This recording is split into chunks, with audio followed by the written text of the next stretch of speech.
Halo, perkenalkan nama saya Renita Milena. Saya adalah perwakilan dari kelompok Vincent, Rosalinda, dan Tasya.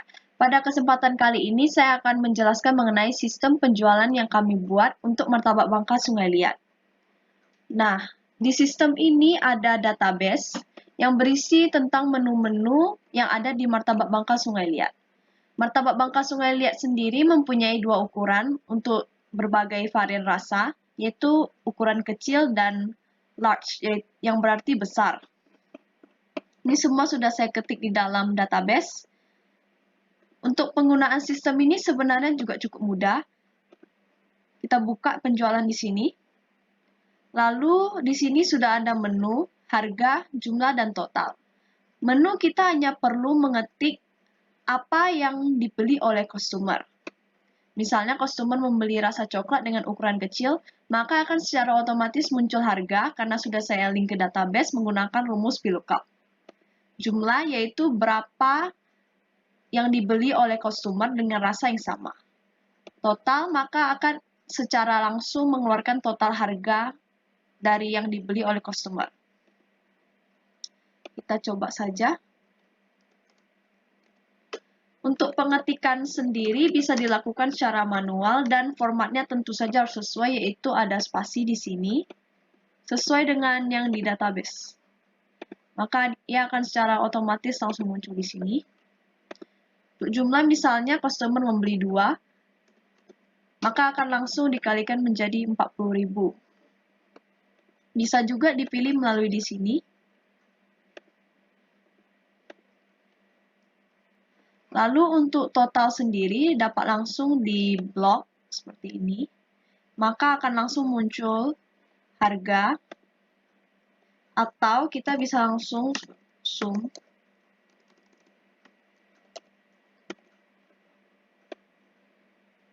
Lalu kita tutup. Lalu akan muncul totalnya di sini.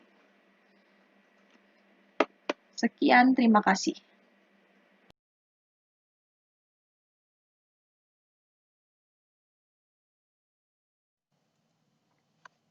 Halo, perkenalkan. Nama saya Vincent, dan hari ini saya akan menjelaskan tentang salah satu sistem yang akan kelompok kami integrasikan kepada bisnis yang telah kami pilih. Sistem ini adalah sistem inventory first in, first out, atau di mana persediaan yang lebih awal diterima akan dikeluarkan atau digunakan terlebih dahulu. Dan untuk dimulai sistem ini adalah dengan opening balance-nya atau stok awal dari bahan tersebut ya, karena ini merupakan bisnis manufaktur. Jadi bukan hanya satu produk, tetapi menggunakan beberapa bahan yang akan dimodifikasi menjadi produk baru. Sehingga untuk sistem ini, pada sheet ini adalah tepung, dan quantity dan value-nya ini dimasukkan secara manual ya. Jadi pada persediaannya ada berapa barangnya dan harga pembeliannya itu berapa, langsung dikalkulasi menjadi unit price-nya berapa. Jadi harga per unitnya itu berapa. Dan untuk rumus ini digunakan if dikarenakan oleh probabilitas adanya 0 dalam pembagian. Nah, dalam Excel, jika Anda mencoba membagi 0 dengan 0, seperti, melihat di sini. Jika Anda mencoba membagi 0 dengan 0, maka hasilnya akan didapat bukanlah sebuah nominal, melainkan error message seperti ini. Sehingga untuk kalkulasi ke depannya juga akan tidak dapat digunakan. Sehingga dengan rumus if ini, jika D15 di sini ya adalah 0, jadi kuantitinya itu 0, maka di sini langsung dimasukkan nominal 0. Begitu. Setelah itu untuk kolom ini adalah kolom yang akan digunakan dalam pengkalian dan penjumlahan sum produk. Karena sistem ini menggunakan sum produk sebagai intinya ya. Seperti di sini. Jadi ini akan menghitung jika produk yang digunakan itu sudah habis atau belum. Dan jika sudah habis, akan langsung skip kepada produk yang lebih yang sedang ada.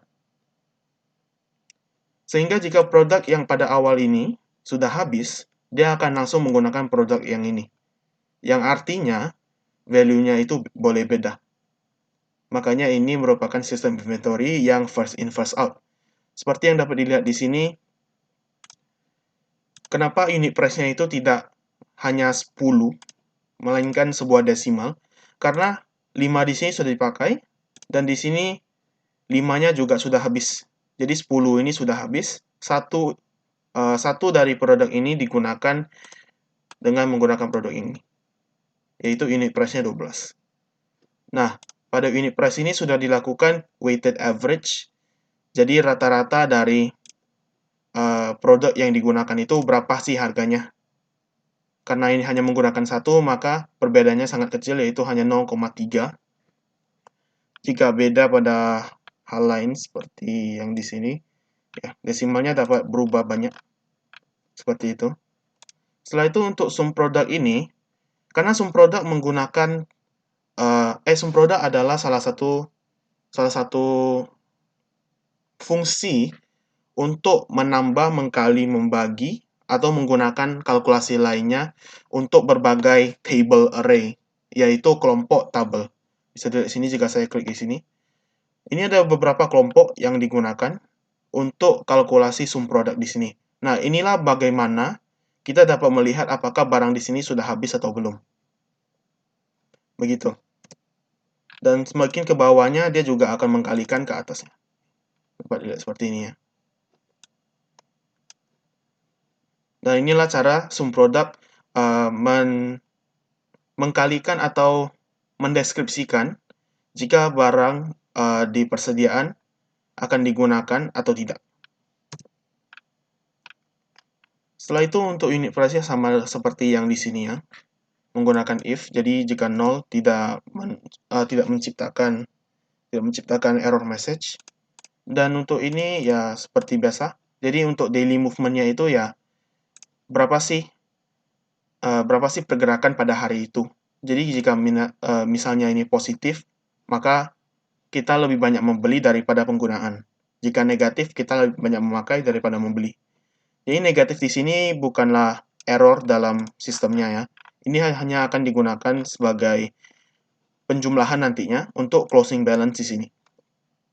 Jadi pada closing balance, dia menggunakan table ini untuk mendeterminasi produk pada akhirnya, jumlah produk pada akhirnya, berapa harga atau jumlah harga produk pada akhirnya, dan juga jumlah harga barang per unitnya. Dan untuk ini juga sama ya. Jadi ini dia sum, pertambahan antara persediaan awal dengan pembelian pada bulan tersebut. Setelah itu pada value-nya juga sama. Seperti itu. Dan untuk purchase dan usage ini lebih kepada kesimpulan atau untuk lebih mudah dilihat ya. Jadi pada bulan ini berapa saja yang dibeli, berapa saja yang dipakai. Seperti itu. Setelah itu untuk kolom ini juga hanya digunakan sebagai salah satu fitur untuk lebih enak dipakai atau lebih enak dilihat. Jika misalnya kita tidak punya waktu yang banyak atau ingin cepat, kita bisa saja langsung scroll ke sini. Berapa sih barang yang ada di gudang hari ini? Ya, inilah hasilnya. Berapa sih pemakaian bulan ini? Oke, di sini. Dan ini bisa langsung di screenshot ya, atau digunakan dalam bukti lainnya.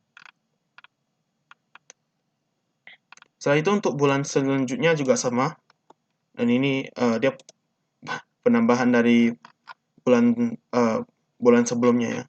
Tapi tidak perlu khawatir, ini tidak akan masuk dalam kalkulasi jika misalnya barang di sini sudah ada. Jadi misalnya ini 19, ini 200 harganya. Nah, seperti biasa akan sama.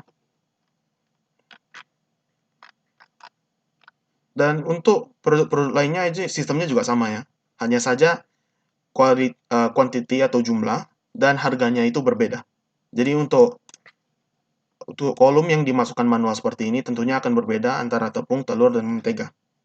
Berapa sih harga telur, berapa sih telur yang dipakai, berapa sih harga mentega, dan berapa mentega yang dipakai.